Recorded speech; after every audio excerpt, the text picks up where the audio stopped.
Howdy everybody, what's up? Matt Bussey here with another video on something that's going to be super helpful for you as a parent. And I know this because it's been super helpful for me as a parent. What I'm going to talk about today is something called the getting home routine. And when I name things like routines, I'm pretty descriptive in my names. So the getting home routine is the routine that we go through when we get home from an event. And this video is actually more about the psychology of routines and why the getting home routine is the ideal routine to start with if you're struggling to institute routines in your household. We're going to get into concepts of boundaries with kids and the amazing concept of slow is fast. You'll see in a lot of my videos, maybe even most of them, go back to this concept of slow is fast. The idea that making small incremental changes over time produce amazing results as the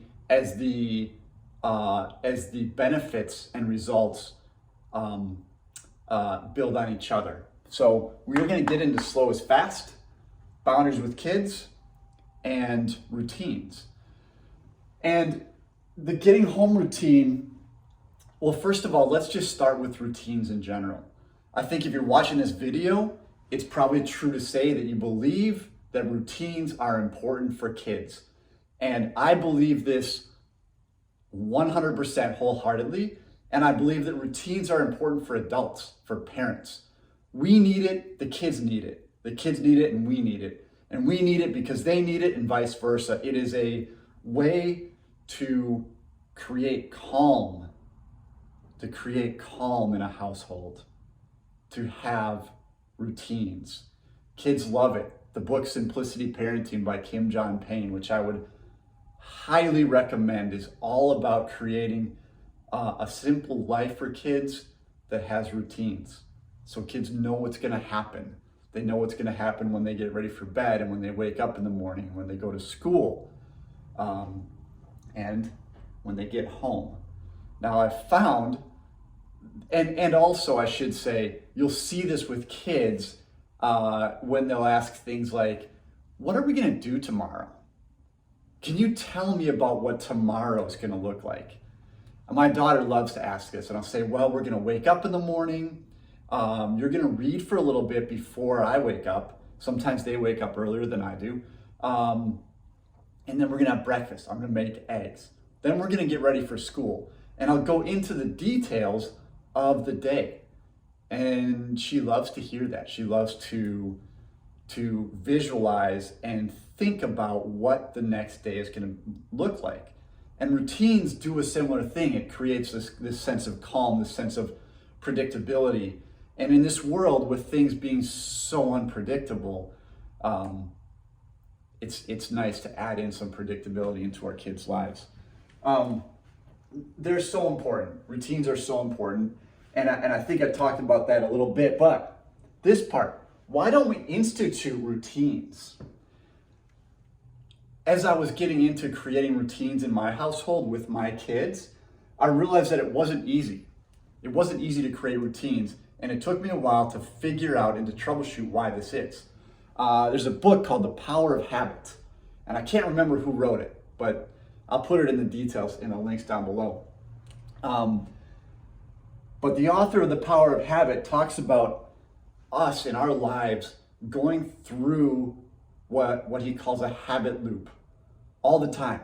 And a habit loop is a cue, a routine, and a reward. So the classic example might be waking up and going downstairs cues you to start a cup of coffee. And the routine of making coffee is getting the filter and getting the grounds, or if you have a French press, getting out the French press and putting coffee grounds in it, getting the water started. It's a routine and we like it. We look forward to it. I don't know about you, but I actually sometimes look forward to making coffee in the morning the night before because I'm looking forward to that routine. The reward in the case of a cup of coffee is, of course, drinking the coffee. But the key to a routine is the cue. You don't do the routine without the cue. It needs to be cued. And what I found for myself, and I've seen other people do, is try to create routines without having a cue. You can't create a routine without having a cue, okay? I call it an anchor, but you can call it a cue. An anchor is something that you anchor something else to. Whoa, hold on. Let's put that up, man. I'm new to this. I almost got here we go. All right, here we go. Sorry about that. A cue and an anchor. So if you're gonna start a routine of any kind or any habit, of utmost importance is to, first thing, decide what is gonna cue you to do that habit. What is gonna be your anchor? So if it's waking up in the morning, when I wake up, I do this right away. Now, in a lot of these routines with kids, let's say you're trying to start a routine of a breakfast routine. What do you do when you have breakfast? A dinner routine. What do you do when you have dinner? Well, the kids maybe get the silverware out, maybe set the table, maybe help with dinner, maybe clean up the house. If you take a dinner routine, what is the cue for a dinner routine? And this is the key to why a lot of routines don't work at the start. The key to the dinner routine is a little bit more difficult to define than the cue to getting home. Okay, I hope I'm making sense here because I hope I'm making sense. I found that late in the afternoons before dinner, oftentimes it's sort of a free time. Kids are maybe home from school, playing, maybe studying, outside. There's nothing necessarily defined that is going to cue the dinner routine. So what I found, and this is what actually happens in our household, is that if I want to do a dinner routine, I need to say, all right, kids, now we're going to start the dinner routine. So let's all reconvene. We'll start our cleanup. One of you can start helping me make dinner. The other can clean up, whatever the dinner routine is. But there's no obvious cue. Hence, if we are starting our journey on creating routines, it makes sense to me to start with the easiest one. Start with the easiest routine with an obvious cue, an obvious anchor. That's why it's the getting home routine. Getting home always has an anchor. It's when you arrive at your house. Better yet, before you arrive, you're in the car together and able to talk about what's going to happen when you get home. It's a perfect time to preview, and there's a perfect anchor, which is why I suggest if you're getting started with routines, start with the getting home routine. Okay? Because it has an obvious anchor. Now, this is what we do in the getting home routine, and the great thing is, again, we're going to go back to slow as fast here because I currently have 5 things on my getting home routine, but I started out with just one, okay? So the cue, when you get home and arrive at home, that is the cue to start the routine. The first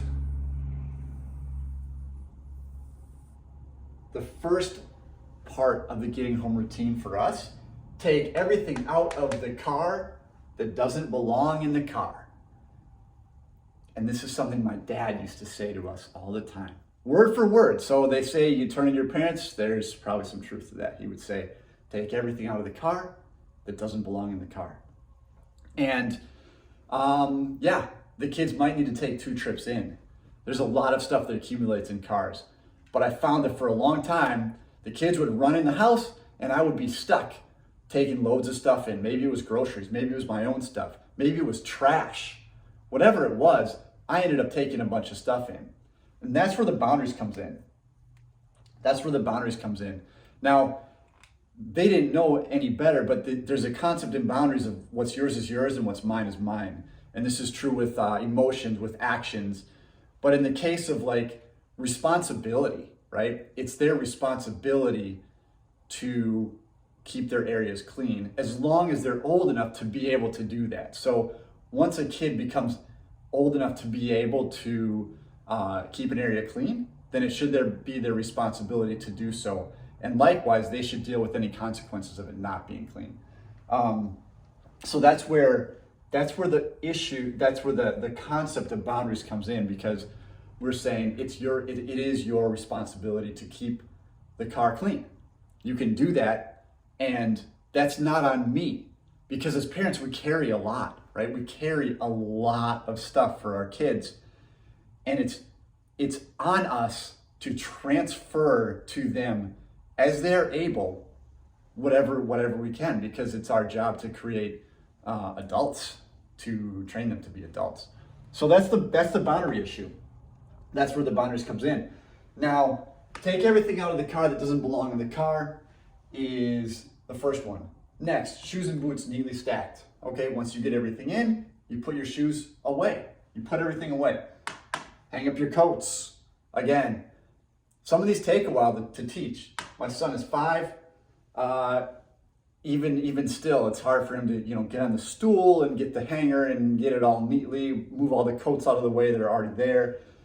This isn't easy. It takes some training.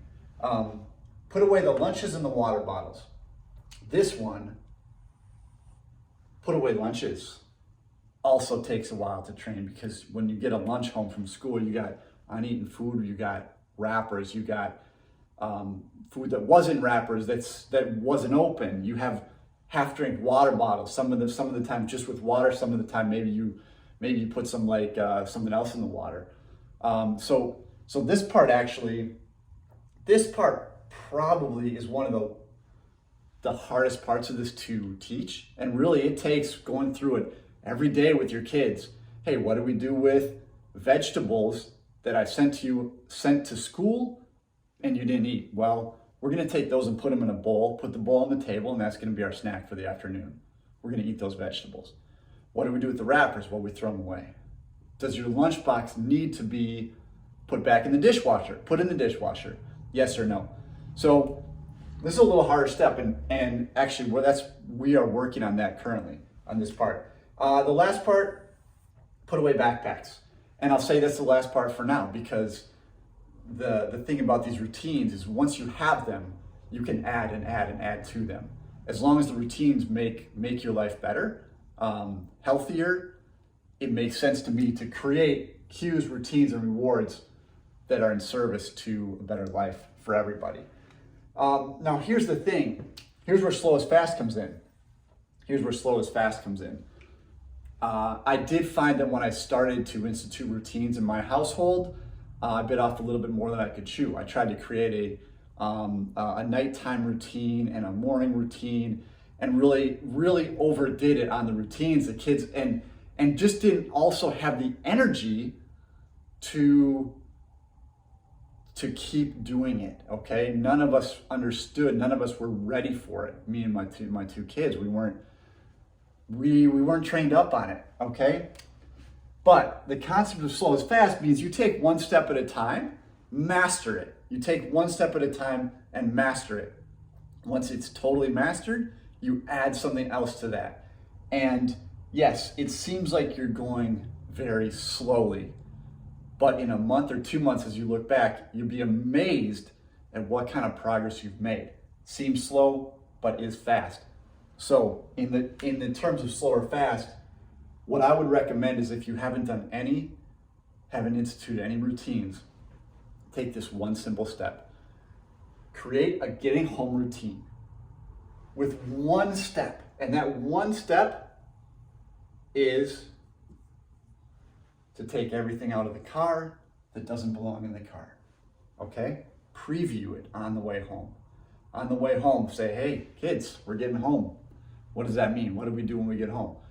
We do the getting home routine. What does that mean for us?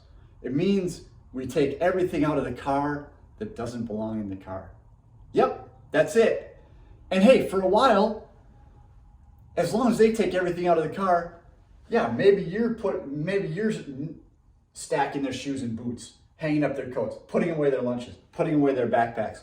That's okay, because those things are going to come down the road.